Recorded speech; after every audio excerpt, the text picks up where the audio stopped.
नमस्कार, स्वागत है आपका हमारे चैनल आयुर्वेदिक स्कॉलर वैद्य में। आज का जो हमारा वीडियो होगा वो कफ दोष पे होगा। इससे पहले हम त्रिदोष के बारे में पढ़ चुके हैं। त्रिदोष में हम शारीरिक दोष के हम वात दोष और पित्त दोष को हम पढ़ चुके हैं। अब हमारा जो तीसरा है वो है कफ दोष। हमने पहले भी कहा था, दोबारा से वही बोलेंगे कि हम एग्ज़ाम ओरिएंटेड होकर चल रहे हैं, कुछ चीज़ों को समझ भी रहे हैं और एग्ज़ाम में कैसे लिखना है, कैसे हमें वाइवा में फेस करना है वो हम देख रहे हैं। ठीक है, क्या हमें वाइवा में बोलना है, कौन सा श्लोक, कौन सा हमें कैसे एग्ज़ाम में लिखना है। क्योंकि हमने देखा था कि जो वात दोष, पित्त दोष, कफ दोष ये 10-10 नंबर में आते हैं। कोई भी एक दोष आएगा लेकिन आएगा ज़रूर। ठीक है, फर्स्ट पेपर में दिया हुआ है तो एक दोष आता ही आता है, तो ये वाली चीज़ क्लियर रखना। ठीक है, तो हम कफ दोष में देखें। सबसे पहले तो हर एक वीडियो में हमने देखा है कि जो हमारे, सबसे पहले हम की पॉइंट की बात करेंगे। तो की पॉइंट में निरुक्ति, गुण, कर्म, स्थान, भेद, क्षय, वृद्धि, ये हमारे की पॉइंट्स होने चाहिए। इस पैटर्न में हमें लिखना है किसी क्वेश्चन को। ठीक है, यानी कि जो दोष वाले क्वेश्चन है उनको हमें इस पैटर्न में लिखना है। तो सबसे पहले निरुक्ति की बात करते हैं। तो निरुक्ति में क्या कहा गया है कफ दोष की? सबसे पहले कहा गया है केन जलेन फलित इति कफ, यानी कि तो केन जलेन फलित से यहाँ पे क्या मतलब है कि जो कफ है उसमें पार्थिव गुण भी पाया जाता है, उसमें जलीय गुण भी पाया जाता है, इसका फलन होता है, ये यहाँ से फलित होता है। अगला यहाँ पे कहा गया श्लिष आलिंगने की एक धातु रूप है। तो ये श्लिष आलिंगने धातु से इसकी उत्पत्ति होती है कफ की। ठीक है, इसके बाद में अब देखो इंट्रो आता है। तो इंट्रो के लिए जो श्लेष्मा है, यानी कि कफ को दूसरा क्या कहा गया है? श्लेष्मा कहा गया है। श्लेष्मा क्यों कहा गया है? क्योंकि इसमें संश्लेषणात्मक गुण होता है। संश्लेषणात्मक गुण क्या है? यानी कि बनाने का गुण। ठीक है, बनाने का या फिर संश्लेषण करने का या जोड़ने का। ठीक है, तो जोड़ने का गुण किसको, जैसे हम एग्जांपल ले लें, संधियों को जोड़ के रखता है, संधियों को बांध के रखता है, संधि बंधन का ये कार्य करता है, संधियों का बंधन करता है। तो इसलिए इसको क्या कहा गया यहाँ पे? संश्लेषणात्मक गुण इसका बताया। संश्लेषणात्मक गुण इसलिए भी कहा गया है कि शरीर की रचना करता है, जॉइंट्स को बांधेगा, शरीर के अंगों को बांध के रखेगा। तो इससे ये क्या करेगा? शरीर की रचना करेगा। तो शरीर की रचना का कार्य भी कौन कर रहा है? कफ दोष कर रहा है। ठीक है, ये हमारे पास में हो गया। इसके बाद कहा गया है शरीर में द्रव रूपी तत्व, यानी कि शरीर में ये किस फॉर्म में होता है? हमने कहा ना कि कफ के अंदर दो गुण है, पार्थिव और जलीय। तो ये इसमें जलीय गुण पाए जाने के कारण ये क्या है? द्रव रूपी होता है। ठीक है, इसके बाद ये तो हमारा किस में आ जाएगा? निरुक्ति में और इंट्रो में। इसके बाद हमारा अगला क्या है की पॉइंट में? गुण। तो गुण में देखो, जो कफ दोष है, कफ दोष के गुण की अगर हम बात करें, श्लोक हमने हर वीडियो में कहा है कि श्लोक आपको स्पेशली याद करने ही हैं। श्लोक याद करोगे, हिंदी कम भी लिख पाओगे। हिंदी तो लिखनी है, लिखनी तो पड़ेगी देखो, लेकिन कम भी लिख पाओगे, टूटी फूटी भी तो काम चल जाएगा। लेकिन श्लोक सही लिखो, श्लोक सही लिखोगे नंबर अच्छे मिलेंगे। ठीक है, तो कहा गया है कुरु शीत मृदु स्निग्ध मधुर स्थिर पिछला श्लेष्मण प्रश्मम यान्ति विपरीत गुणे गुणा। यानी कि कफ के गुण में क्या बताया गया? ये गुरु होता है, ये शीत भी होता है, ठीक है, ये मृदु भी होता है, ये स्निग्ध भी होता है। ठीक है, अब जलीय गुण है तो ये सारे गुण तो आएंगे ही सही। ठीक है, उसके बाद में मधुर भी होता है और पार्थिव गुण होने के कारण ये स्थिर भी होता है। और पिच्छल गुण, यानी कि अब श्लेष्मा कहा गया है, जोड़ने वाला गया गया है, तो पिच्छल गुण में क्या आता है? चिपचिपा सा आता है, तो चिपचिपा सा द्रव रूप है, तो पिच्छल गुण। ये सारे गुण किसके हैं? श्लेष्मा के, यानी कि कफ के गुण हैं। अब इन गुणों के विपरीत गुणों की अगर हम बात करें, आगे क्या कहा गया है? श्लेष्मा पश्चिम यान्ति विपरीत गुणे गुण, यानी कि इनके विपरीत, इनके विपरीत गुण, यानी कि इस गुरु का क्या हो गया? उल्टा। यहाँ पे विपरीत क्या हो गया? लघु हो गया। ऐसे शीत का विपरीत क्या हो गया? उष्ण हो गया। तो इनके विपरीत गुणों से श्लेष्मा, यानी कि कफ का, श्लेष्मा या फिर कहें कफ का शमन होता है। इसके विपरीत गुणों का सेवन करेंगे तो क्या होगा? कफ का शमन होगा। ठीक है, तो ये आ गया हमारा कफ के गुण का श्लोक। गुरु शीत मृदु स्निग्ध मधुर स्थिर पिछला श्लेष्मणा पश्चिम यान्ति विपरीत गुणे गुणा। ठीक है, विपरीत गुणे गुणा। ठीक, ये वाला हमारा कफ के गुण का हो गया। अगला हमारे पास में कफ के कर्म। तो कफ के कर्म में हमारे पास में क्या है? कफ के कर्म में हमें बताया गया स्नेहो बंद स्थिरत्वम च गौरवम रिष्टाबलम क्षमा धृतिर अलोभश्च कफ कर्म अविकारजम। कफ कर्म अविकारजम का मतलब क्या है? कि ये जो हम गुण पढ़ने जा रहे हैं किसके गुण हैं? प्राकृत कफ के, अविकृत कफ के। यहाँ क्या कहा गया? कफ कर्म अविकारजम। तो अविकारजम किसके लिए कहा गया? अविकृत कफ। अविकृत का मतलब क्या हुआ? प्राकृत कफ। तो प्राकृत कफ के गुण हम देखेंगे तो क्या कहा गया? स्नेहो बंद स्थिरत्वम, यानी कि जिसमें स्नेह गुण हो, यानी कि स्निग्ध गुण हो। ठीक है, जो संधि बंधन में कार्य करता हो, संधि बंधन का कार्य, संधि बंधन का कार्य। दूसरा, शरीर को स्थिरता प्रदान करता हो, शरीर में स्थिरता लाता है। ठीक है। गुरुतल आता है, गौरवम का मतलब क्या हुआ, गुरुता। वृष्टा, वृष्टा का मतलब यहाँ पे क्या है, पोटेंसी। पोटेंसी के लिए भी कौन का यहाँ पे रिस्पॉन्सिबल है, कफ रिस्पॉन्सिबल है, ठीक है। इसके बाद में जो बल है उसके लिए रिस्पॉन्सिबल है। आगे यहाँ पे कहा गया है क्षमा, ठीक है। जो कफ वाले व्यक्ति होते हैं, कफ प्रकृति वाले, उनमें कुछ ऐसे गुण पाए जाते हैं, क्षमा, धृति, धृति यानी कि धैर्य, काफी धैर्यवान भी होते हैं, ठीक है। अलोभश्च, अलोभ, ये सारे किसके गुण हैं, ये सारे गुण हैं कफ के, ठीक। ये वाला हमारा हुआ कफ के कर्म का।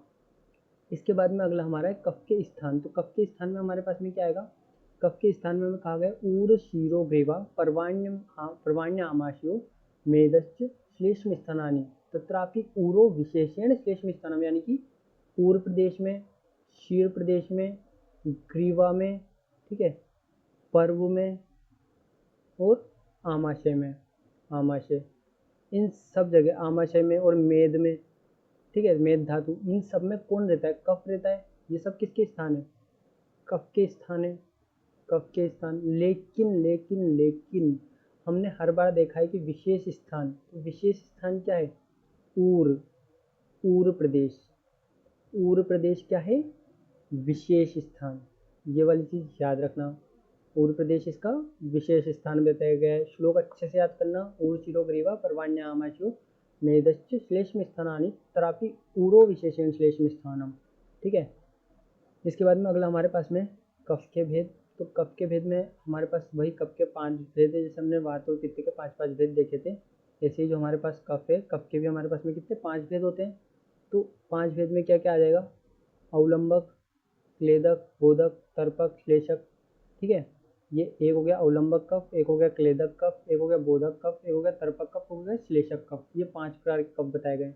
अगर हम बात करें अवलंबक कफ की, तो अवलंबक कफ के लिए कहा गया है, देखो अवलंबक कफ का जो श्लोक है ना, वो एक बार देख लेना अष्टांग हृदय के सूत्र स्थान में। लेकिन तुम्हें जो मेनली याद रखना, वो याद रखना है कि ऊर स्थान में पाया जाता है, ऊर प्रदेश इसका स्थान है, ठीक है। त्रिक, त्रिक का मतलब यहाँ पे हुआ कि बाहु, यानी कि जो हमारी भुजाएं हैं, व ग्रीवा, इनका बंधन करके रखता है, बांध के रखता है, ठीक है। और स्वयं के स्ववीर्यता, स्ववीर्यता यानी कि स्वयं के वीर्य से, स्वयं के वीर्य, वीर्य का मतलब क्या हुआ, शक्ति, स्वयं के वीर्य यानी कि शक्ति से, ठीक है, शक्ति से। ये क्या करता है, उदक कर्म। अब देखो अवलंबन का मतलब क्या हुआ, अवलंबन, अवलंबन का मतलब हुआ सर्व शरीर को, सर्व शरीर को सहारा प्रदान करता है। अवलंबन का मतलब क्या हुआ, सर्व शरीर को सहारा प्रदान करता है, सहारा प्रदान करता है, यानी कि शरीर का अवलंबन ये करता है। कहाँ उपस्थित रहता है, तो उपस्थित रहता है ऊर प्रदेश में, ठीक। ये वाली चीज़ क्लियर है। तो ये हमारे पास में पहला तो क्या हो गया, अवलंबक कफ हो गया। अब दूसरे की बात करें तो दूसरा हमारे पास में क्लेदक कफ। तो क्लेदक का मतलब जो क्लेदन होता है ना, क्लेदन, क्लेदन, यहाँ पे देखिए क्लेदन। तो क्लेदन का मतलब मेनली ना होता है वेटेबिलिटी, यानी कि गीला करके रखना, ठीक है। तो क्लेदक का मतलब यहाँ पे हुआ कि देखो क्या कहा है श्लोक में, आमाशय स्थित हो, यानी कि स्थान तो क्या हो गया, स्थान तो हो गया आमाशय। अन्न संघात हो, यानी कि अन्न का संघात करता है, अन्न संघात से, अन्न का संघात करता है। क्लेदनात् क्लेदक, और अन्न का संघात वह क्लेदन करता है, क्लेदन, उसको तोड़ेगा भी और उसको गीला भी करेगा, वेटेबिलिटी उसमें लाएगा। ये कार्य किसके हैं, क्लेदक कफ के। क्लेदक कफ जो भोजन हम ग्रहण करेंगे उसका संघात भी करेगा और आमाशय में स्थित रहेगा, और क्लेदन भी उस कफ का, जो अन्न लेंगे उसका क्लेदन और संघात दोनों कार्य किसके हैं, क्लेदक कफ के। तो ये हो गया क्लेदक कफ के लिए। श्लोक क्या है, आमाशय स्थित हो, आमाशय में स्थित अन्न संघात से अन्न का संघात क्लेदनात् क्लेदक, क्लेदन करेगा, वही क्लेदक कफ है, ठीक है। इसके बाद कहा गया है रसनस्य सम्यक रस बोधनात् बोधक, यानी कि रसनस्य सम्यक रस बोधनात् बोधक, यानी कि जितने भी रस हैं, सम्यक रस कहा गया ना, सम्यक रस कहा गया, यानी कि जो बोधक कफ है, बोधक कफ कहाँ है, कहाँ उपस्थित है, रसनस्य, रसनस्य यानी कि जो हमारी रसनेन्द्रिय, रसनेन्द्रिय कौन है, जीवा, रसनेन्द्रिय कौन है, जीवा, यानी कि रसनेन्द्रिय, यहाँ पे देखिए इसको इस तरह से लिखेंगे, ये हमारे पास में होगा रसनेन्द्रिय, यानी कि जिह्वा, जिह्वा हमारे पास में क्या है, इसका स्थान है, ठीक। और सम्यक रस का बोधन करवाता है। सम्यक, सम्यक का मतलब हो गया सभी रसों का जो भी हम लेंगे टेस्ट के लिए, कौन यहाँ पे रिस्पॉन्सिबल है, बोधक कफ। तो ये सभी रसों का बोधन करवाता है, ये कौन है, बोधक कफ, ठीक है। तो बोधक कफ का काम क्या हो गया, जितने भी हम रस ले रहे हैं, जिन भी रसों का हम प्रयोग कर रहे हैं, उनका बोधन, बोधन का मतलब क्या है पता है, बोधन का मतलब होता है ज्ञान करवाना, ज्ञान, बोधन का मतलब है ज्ञान करवाना, ज्ञान, ठीक है। तो रसों का ज्ञान कौन करवाएगा, हमें बोधक कफ करवाएगा, ठीक। अगला है तर्पक कफ। अब तर्पक से मतलब ही समझ आया, तर्पण करता है, तर्पण, ठीक है। तो कहाँ स्थित है, शिरस्थ, यानी कि शीर में, शीर में स्थित, ठीक। चक्षु आदि इंद्रिय तर्पणात् तर्पक, यानी कि चक्षु आदि इंद्रियों का, चक्षु आदि का मतलब क्या हुआ, जितनी भी इंद्रियां, चक्षु आदि इंद्रियां, 5 इंद्रियां हैं, तो चक्षु आदि कह के इन्होंने यहाँ पे सभी इंद्रियों के बारे में बता दिया। इनका क्या करता है, तर्पण करता है, इनका क्या करेगा, ये तर्पण करेगा, ठीक है। यानी कि उनको ऐसे एक तरह से कह सकते हैं तर्पण, रेस्ट, रिलीफ, वो वाली चीज़ हो गई, ठीक है। तो ये हमारे पास में तर्पक कफ हो गया, शिरस्थ चक्षु आदि इंद्रिय तर्पणात् तर्पक। इसके बाद आता है श्लेषक कफ। श्लेषक कफ क्या हो गया, पर्व अस्थो अस्थि संधि श्लेषास, श्लेषात श्लेषक इति, यानी पर्व अस्थो यानी कि पर्व में स्थित होता है ये, पर्व, पर्व यहाँ पे किसको कहते हैं हम, संधियों को, संधियों में स्थित होता है। और संधि श्लेषात, अस्थि संधि श्लेषात, यानी कि अस्थियों को, अस्थियों और संधियों को ये चिकना बनाता है, ठीक है। संधियों को, तभी तो वो मूवमेंट कर पाएगी, वरना मूवमेंट कैसे कर पाएगी, चिकना बनाता है। तो ये कार्य किसका हो गया, ये कार्य होगा हमारे पास में श्लेषक कफ का, ठीक है। तो ये हमारे पास में पांचों कफ हो गए। पांचों कफ कौन कौन से हो गए, ये हमारे पास में हो गया सबसे पहला अवलंबक कफ, इसका स्थान देखा, क्लेदक कफ का स्थान देखा, इनके कर्म देखे, ऐसे बोधक कफ का स्थान उसके कर्म, तर्पक कफ का स्थान उसके कर्म, और ऐसे श्लेषक कफ का स्थान उसके कर्म। और अब हम आ जाते हैं कहाँ पे, कफ के क्षय के लक्षण पे। अब हम दो चीज़ें और देखनी है हमें, क्षय और वृद्धि, यही हमारे की पॉइंट्स में था, ठीक है। तो यहाँ पे क्षय के अंदर क्या लक्षण है, कफ के क्षय में आता है श्लेष्म क्षय, रुक्षता, अंतर्दाह, आमाशय ईतर, देखो यहाँ पे संधि हो रही है तो एतर कर दिया उसको, आमाशय ईतर, श्लेष्म आशय शून्यता, संधि शैथिल्यम, तृष्णा दौर्बल्यम, प्रजागरणम च। अब यहाँ पे देखो श्लेष्माशय, श्लेष्माशय की अगर बात करें, श्लेष्मा किसके लिए हमने देखा, ये कफ के लिए यूज किया है। तो कहा गया है श्लेष्माशय रुक्षता, रुक्षता यानी कि संपूर्ण शरीर में, संपूर्ण शरीर में रूखापन, रुक्षता का मतलब हमें पता ही है रूखापन होता है, ठीक है। अंतर्दाह, अंतर्दाह का मतलब क्या हुआ कि शरीर के अंदर, शरीर में जलन, ठीक है। अंतर्दाह, जलन या अंतर्दाह, अंदर की तरफ, शरीर के अंदर जलन करेगा, ठीक है। अंतर्दाह, जब श्लेष्मा का क्षय होगा तो, अब मेरे को एक बात बताओ कि श्लेष्मा का क्षय हो रहा है तो पित्त तो है ही सही ना शरीर में, तो पित्त ये सारे कार्य करवाएगा, कि श्लेष्मा ही तो उसको कंट्रोल करके रख रहा है। तो अब वो यहाँ पे अपना कार्य शुरू करेगा, पित्त, पित्त क्या करता है, जलन उत्पन्न करेगा। आमाशय ईतर शून्यता, आमाशय ईतर यानी कि आमाशय के अतिरिक्त, आमाशय ईतर का मतलब क्या हुआ, आमाशय के अतिरिक्त, अतिरिक्त, ठीक है। आमाशय ईतर श्लेष्म आशय शून्यता, यानी कि श्लेष्म के जितने भी आशय हैं, यानी कि जहाँ जहाँ पे भी श्लेष्म रहता है, आमाशय के अतिरिक्त श्लेष्मा के अन्य आशय, अन्य आशय, उनमें क्या हो जाएगी, उनमें हो जाएगी शून्यता, यानी कि उनमें हो जाएगी श्लेष्मा की कमी पूरे तरीके से। उसके बाद अगला कहा गया है संधि शिथिल्यात, यानी कि संधियों में ढीलापन, संधियों में शिथिलता, संधियों में शिथिलता, संधियों में शिथिलता यानी कि ढीलापन आ जाएगा। और जो श्लेष्मा ही काम नहीं करेगा तो हमने कहा ना, मूवमेंट कर ही नहीं पाएगी ढंग से। तृष्णा, तृष्णा का मतलब क्या हुआ, यहाँ पे प्यास ज़्यादा लगेगी, ठीक है, क्योंकि अब कफ की कमी हो रही है, बॉडी में किसकी कमी हो रही है, जल की कमी हो रही है, तृष्णा ज़्यादा लगेगी, दुर्बलता आएगी। प्रजागरणम, प्रजागरणम का मतलब है अनिद्रा की उत्पत्ति होती है, अनिद्रा, ठीक है। ये वाली चीज़ क्लियर है। तृष्णा का मतलब हो गया प्यास ज़्यादा लगेगी। अब जब जल की ही कमी हो रही है, ठीक है, तो प्यास तो ज़्यादा लगेगी ही। तो हो गया तृष्णा, और प्रजागरण का मतलब हो गया अनिद्रा की स्थिति उत्पन्न होएगी। तो ये वाली चीज़ क्लियर है। ये किसके लक्षण हो गए? कफ क्षय के लक्षण हो गए। ठीक, इसके बाद में अगला हमारे पास में क्या है? कफ की वृद्धि के लक्षण। यानी कि जब कफ की वृद्धि होगी तो उस समय क्या लक्षण उत्पन्न होंगे? श्लेष्म वृद्धो शोकल्यम शैत्यम स्थैर्यम गौरवम अवसाद तद्रा निद्रा संधि अस्थि विश्लेषष्टि। यानी कि जब श्लेष्मा की वृद्धि होगी तो शेकल्यम, शेकल्यम क्या है यहाँ पे? शेकल्यम शैत्यम, शेकल्यम का मतलब है कि जो शरीर है उसमें श्वेत यहाँ पे दिखाई देगा। नहीं, श्वेत, जैसे कि हम कहें शरीर या जो नेत्र हैं, शरीर या जो नेत्र हैं, नेत्रों में श्वेतता दिखाई देगी, श्वेत या सफ़ेद यहाँ पे कलर दिखाई देगा, तो श्वेतता। ठीक है, उसके बाद में शैत्यम, शैत्यम का मतलब होता है शरीर ठंडा यहाँ पे रहेगा, क्योंकि हमने क्या कहा है कि जो कफ है उसका गुण क्या है?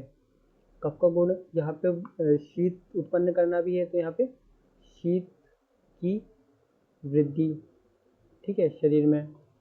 स्थैर्यम, स्थैर्यम में हमने क्या कहा है कि जो कफ के कर्म है उसके अंदर स्थिरता भी आता है, स्थिरता भी कफ का कर्म है। तो स्थैर्यम, तो शरीर में स्थिरता आएगी, स्थिरता आएगी। और गौरवम, गौरवम का मतलब क्या है? गुरुता आएगी। ठीक, इसके बाद कहा है तंद्रा। अच्छा, तंद्रा क्या होता है? तंद्रा, अच्छा तंद्रा अगर हम छोटी सी लैंग्वेज समझे तो हम कभी कभी होता है ना, बैठे बैठे सो जाते हैं, झटके खाते हैं, तो वो वाली चीज़ किस में आती है? तंद्रा, तंद्रा में आती है मतलब। ठीक है, और अवसाद, अवसाद यहाँ पे शारीरिक और मानसिक दोनों रूप में होगा। निद्रा और संधि अस्थि विश्लेषण, यानी कि संधियों में और अस्थियों में यहाँ पे शिथिलता आएगी। वही संधि और अस्थि में। अच्छा देखो, संधि और अस्थि में, हाँ हाँ, ये वाली चीज़ याद रखना कि संधि और अस्थि में यहाँ पे शिथिलता, जब हम कफ की बात कर रहे थे, ढीलापन कब आ रहा था? स्थिरता यहाँ पे कफ के क्षय में है। तो यहाँ पे एक चीज़ याद रखना कि वृद्धि के श्लोक में ये संधि नहीं आएगा, यहाँ पे अस्थि आएगा, संधि नहीं आएगा।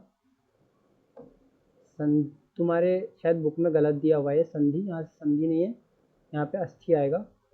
अस्थियों में,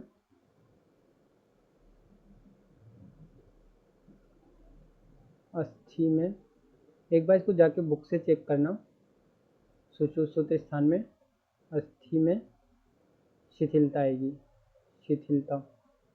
ठीक है, ये वाली चीज़ क्लियर है। तो ये हो गए हमारे वृद्धि के लक्षण। ठीक है, इससे पहले हमने कफ के लक्षण जो क्षय के लक्षण है वो सारे हो गए। भेद देख लिए हमने। भेद के पहले यहाँ पे क्या देखा था कि इनके कर्म, स्थान, गुण, ये सब क्या है? देखो, इतना ही लिखना है 10 नंबर में। 10 नंबर में इतना भी लिख दोगे ना भाई, सब सफिशिएंट नंबर मिलेंगे, मस्त एकदम। कोई नहीं रोक सकता तुम्हें उतने नंबर पाने से। 7 8 मैक्सिमम 10 नंबर तो देखो, तुम पूरा का पूरा बुक छाप के आओगे ना तो भी तुम्हें 10 नंबर नहीं मिलेंगे। ठीक है, तो मैक्स टू मैक्स 7 से 8 नंबर तुम्हें 7 तो मिलेंगे ही मिलेंगे। अगर तुमने इतना लिख दिया ना, तुम्हारे कोई नंबर नहीं काट सकता। बस श्लोक अच्छे से लिखना। हिंदी भले ही थोड़ी बहुत चल जाएगी टूटी फूटी, कोशिश करो कि हिंदी भी अच्छे से लिख पाओ, लेकिन तुम्हें श्लोक तो अच्छे से लिखने ही हैं, सही सही। ठीक है, चलो अब अगला हमारा देखते हैं। ये दोस्तों हमने पूरे कर लिए, अब अगला देखते हैं हमारा क्या टॉपिक होगा। धन्यवाद।